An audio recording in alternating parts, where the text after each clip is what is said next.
Hello to everybody out there, welcome to the channel. My name is Chris, and well, actually, this is technically one of the first flight sim videos that I'm putting out there.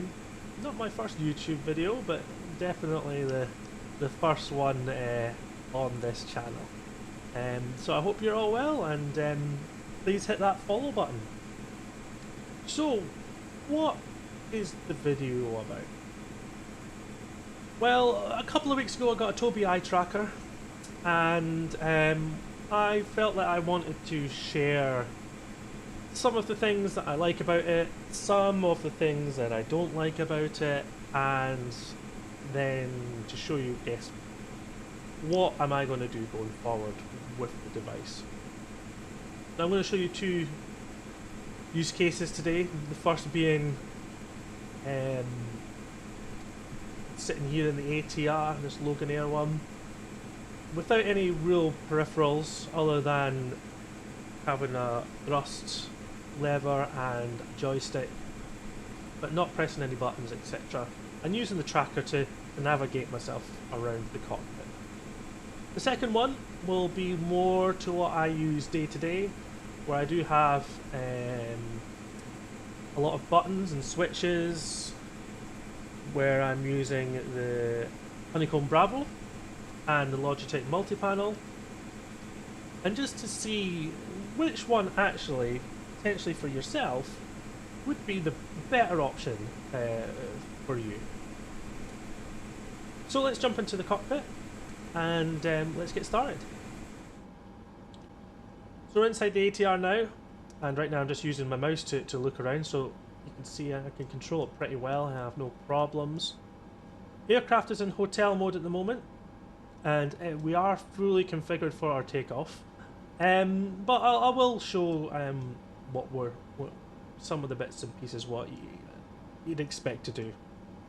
In terms of the flight, we're just going to take off from Edinburgh, do a circuit around the city, and come back into runway 24.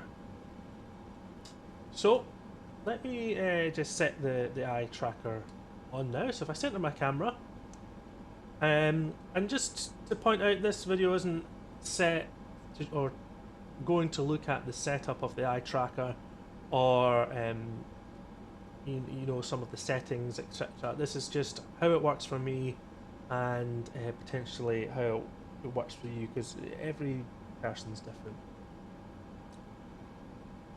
So when you do set it up though, however, you will have to have a switch set where you can turn the tracker on and off and recenter the camera when required. So I'm just going to switch it on now, and you can see I've got the camera on there, so you can see where I'm looking. So left, right, up and down.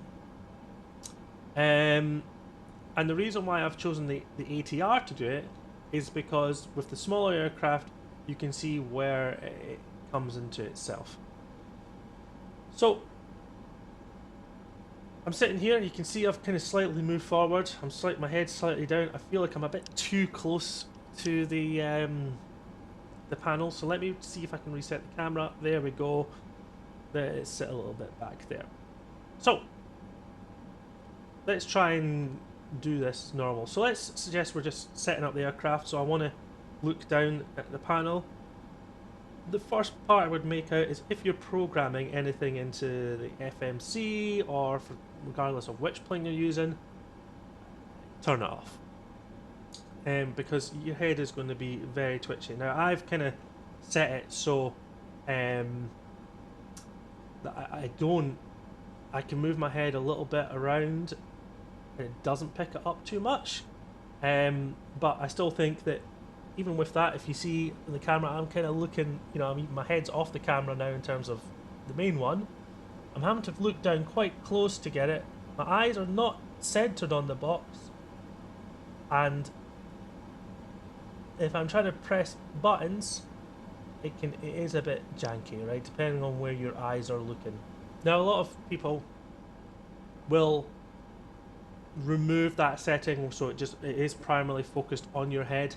But for me, I like to have a little bit of eye movement, just a little bit, just because you'll see it on the landing. So I would recommend, if you are doing the FMC, just to turn it off, do that, program it in, and same with maybe some of the other buttons there. But we're already programmed, so we don't need to do that. Right, so let's prepare the overhead and start getting ready for pushback. So turn it back on, do a reset, and then let's look up top. So you can see I'm having to reach quite far over, and again, this might not be the case for everybody, and it kind of feels this is what you would do in the cockpit, right? You can't just, you could just look up and press the buttons, but for what we're using it here, and I've only got the one screen, yeah, you're going to have to do some level of movement. So let's try and do this without, right, that's one misclick, two misclicks, there we go, engine 1 fuel in. Oh, so there I've pressed a button by mistake. On. Turned it all on there. Oxygen, can I get it? It's on. Right. That's all good, I think. So you can see that was a little bit that was a bit of a pain. So again, and you can see where things are now starting to detract, right? So this is where again I would turn it off, put my camera up there with my mouse, and press the buttons as and when you do it. Now,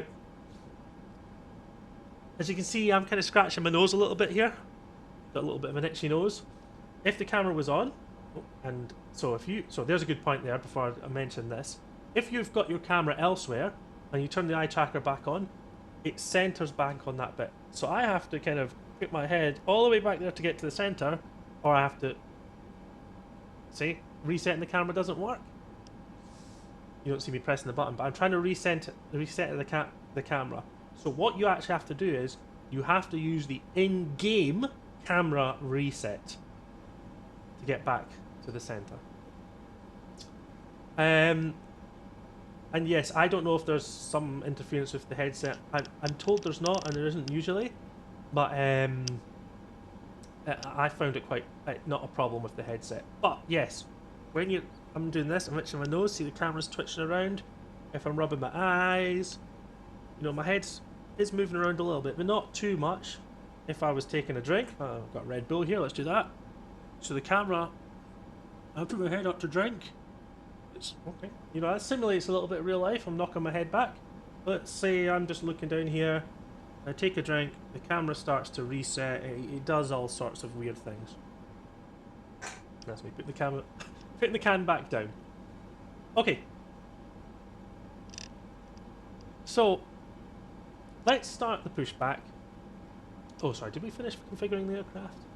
What we'll do is we'll just start all of the engines, and then we'll be ready to go. So, we're not using peripherals here, so let's start engine 1. We can see that starting to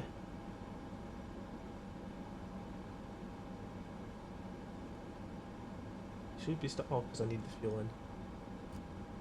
Fuel's in.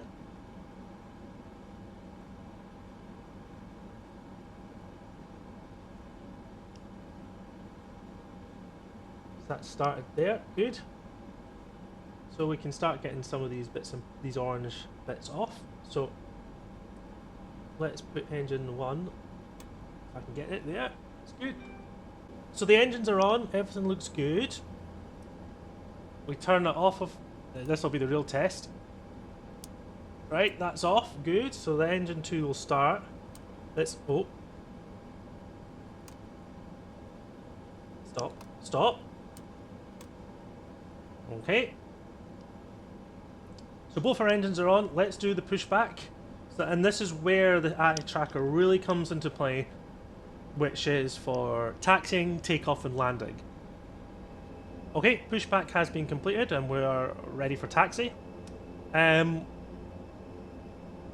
let's get going. So one good thing about this is actually the ability to look forward, look left and look right, especially in the smaller planes. So if this was a real life situation, obviously there would be the co-pilot, but for here in GSX I could look over and just wait for the tug to give me the wave and I can push off, but we're not. So let's get ready to taxi. So again, let's look up to the top here. Everything looks good, so we'll get our checklist. We skipped some things, so let's just... So yeah, that's fine. The FMS data set there. You can see where it starts to get a bit twitchy. So now I'm literally looking right at the screen here. My face has come off the camera. Oh, my trims are set. My tail prop is up. My doors are closed. The seat belts are on. But you know, it doesn't really matter for this. So the before taxi, FWS. We'll check that. RCL. No, that's fine. Oh, cockpit hatch we know is closed. So it works there. It's good. We know that we're in auto. Our anti-icing is off. The true is... you know what? Let me just check one of my settings here. So if we go to control options, we see the Tobii is here. I've set it up for airliner. I think you can set it up for various things. Let's actually just turn the eye tracking right off. Maybe that's what we're missing here. So I move my eyes around and nothing's happening, right? It's only my head. So let's look down here. Doesn't seem to be much different. So the true is on and checked. Again, it might just be the sensitivity of the head. Anti-skid was performed. Yeah. Flaps to 15. Now there's a good point. I was going to show you in the next part, but I'll show you now. So if you want to look here, you can, and you can see the flaps and everything moving up. However, if you do have peripherals, and it's more so you see this in the bigger aircraft because there's other, you know, the thrusters are in the middle of the way. If I look down to my right hand in the real world, you can see the camera has completely gone off. So it's not very good there. Which is the point I'll make in the next part. And nose wheel steering I know is on. So, come on. Oh jeez. So you can see where it starts to get twitchy, and I think my settings are correct. But this is more rather than the sensitivity, more about the reasons why I would need it and why I wouldn't. So let's just turn all the lights on regardless. And start doing the taxi, which is where this really starts coming in. So, lock off.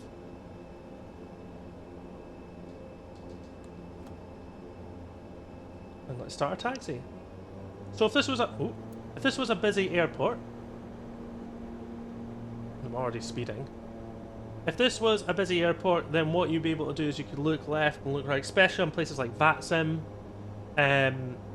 where there's the potential you are on Unicom and there's no grounds to guide you, or it's just really busy and ground maybe misses. You can have that option to look. Plus you also have the option to say, right, okay, well there's the taxiway, Mike to the left, we're currently on Papa, and then Alpha either side of that. So that's handy. Plus also it's quite handy to stay on the centre line. So you see when I turn here very fast, I can actually keep it on the centre line because I can then turn my head to see where we're going. Okay, so we'll get onto runway 24, we'll get straight up, and then we'll see how easy is it to use when we actually have to start, you know, concentrating and pressing buttons and the such. So we're going to notch. And this is why I like the eye, keeping the eye power, so I could just dip my head a little bit to try and keep an eye on my speed. I think it's enough here to do it. Excuse me. Now please ignore how bad my takeoff and landings are. Not the best yet, and I'm probably going to do a tail strike. No, I can get it up. Good job. Right, so gear up. I can't help but look at my right hand when I do this.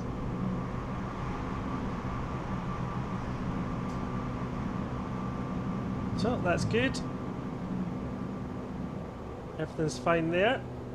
Gear is up. And then we want to turn the autopilot on. So let's prepare for the landing now, if this was going to be a proper flight. And what you can see is we need to be at 5,000 feet. So we've got just 5,100 programmed in there. So let's just drop it down by 100. And, you know, if you had another... Again, I suppose if you had a second screen, whatever, which, I mean, I do have a second screen, but not for looking at Flight Sim. So if you had another screen, or you were streaming, and you wanted to look at those charts, you would have to move your head, and you would see that, you know, especially if you're streaming and you're looking and you're talking about the charts, unless you have the chart on screen, which is what I do, then people are just going to be looking out the window. Now, if some of the aircraft do have flight tablets. This one doesn't have any maps so much on it. You could use that, but again, you would have to click in. So again, this is one of those situations where you actually probably have to turn the camera off. And I think a lot of the other flight simmers out there who use this device say that once you're up in the air, again, you turn it off, which is, let's face it, 80%, 90% of your flying, and the remaining of that is takeoffs and landings. So yeah, so let's get prepared for Edinburgh. Let's get programmed in, and then we can start doing the descent.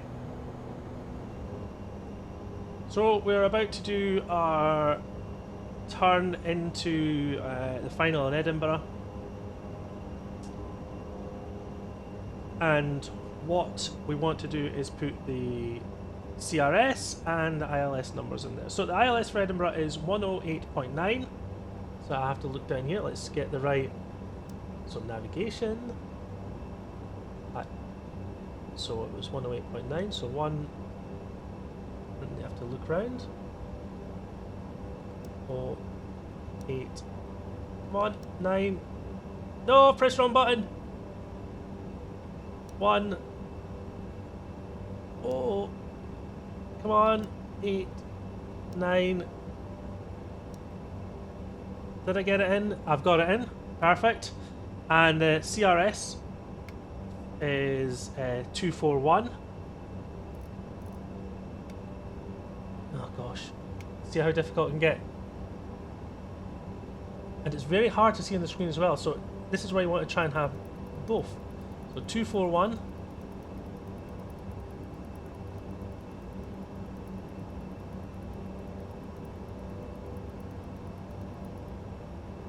For free, 2 clicks, 1, 2, 241. And you can see I'm just looking off screen again to look at my charts, and that all looks good. So we now need to start doing our descent. So to capture the guided slope, we need to be at 3,000. So another 2 clicks on that. 1, 2, 3,000. Let's start our VNav down. Should hope and click it again. There we go, it's captured it. And we'll keep it on the ILS just now. So let's get the speed part of this sorted. So we'll need to pull it back. I think everything else is fine. We'll keep it at flaps 15. And you can see the camera's kind of reset in a way, because I'm sitting exactly where I was when we were on the ground. But now the camera's really far back. So once again, we've got to reset it. So the two resets. Reset the in-game camera and reset the eye tracker camera. So I keep moving around the cockpit. You can see it does seem to become misaligned quite a lot. So I do have to reset that camera quite a bit. And sometimes you don't notice it just by moving your body. So my body's slightly turned to the right here and my head's straight. If I move my body there, then my head's even more straight, and now I'm actually looking ahead. Oh, a little bit too fast. So that's me pulled right back on the throttle. You know, it's good, and when it comes to looking out the windows, it's really good. So if I just quickly look out the window here, I can stick my head right out the plane. You know, just like a dog. Get my tongue out. Catch the wind. Looks good there. I go to the other side, it's the same. And if I really want to, I can put my face into the blades. So it feels like my head's moving around quite a lot, but my head is barely moving. As you can see, so I've just put it to there, it's down there. But it's my eyes that are really moving around. In fact, it's moving around more so than I had set, even though I had set it at 85. So, in the ATR, you can't really see the screens very well, and that's why I want to have the eyes, so I can literally do this. On the other aircraft, when you'll see in the 737 in a minute, this is where the eye tracker becomes a bit obsolete. But you can see, if you were a streamer, and you were wanting to like look at menus or looking up, unless you were looking straight forward like I am just now, your face, people are just going to see the top of your head half the time. Okay, I'll give it a little bit more, and then I'll cut off the autopilot. In fact, I'm going to do it now.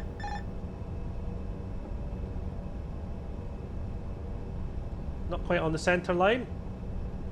200. Says we're quite low, but it's okay. Yeah. I hear. Oh, bit of a gust there.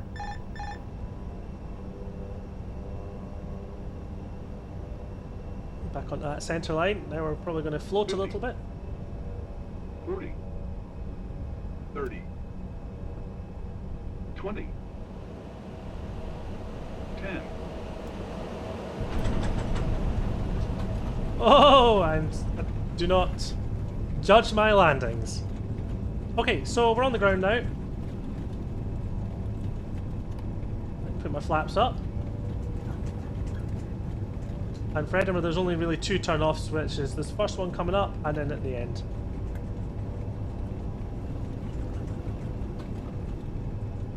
So just I tried to fight that centre line. I've never been good on prop aircraft. Oh, I might overshoot it.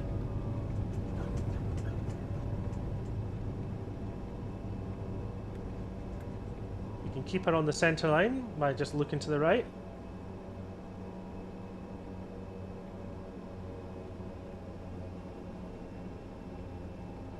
Now, let's imagine we were on VATSIM or something like that. We would have to look down to change our radios, do our lights, etc. really quick. So let's see if we can do that without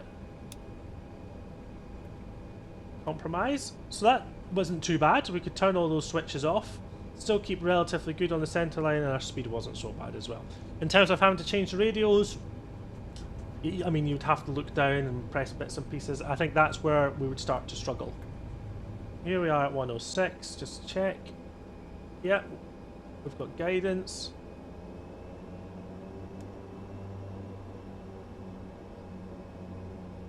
Now we're going to get VGS, yes we are. Right. So this is where we see, are we actually on the centre line? It looks like we are, and we can actually look a bit forward. Now, being in such an aircraft, we don't really need to look forward because we're not that high off the ground. But still it helps. Rather than sitting back here, you can just look a little bit forward.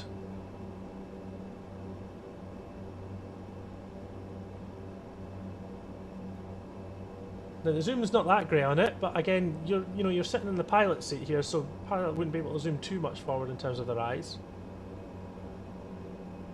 Let's just stop there. So if I were to try and do this again, let's see how well we can turn these things off.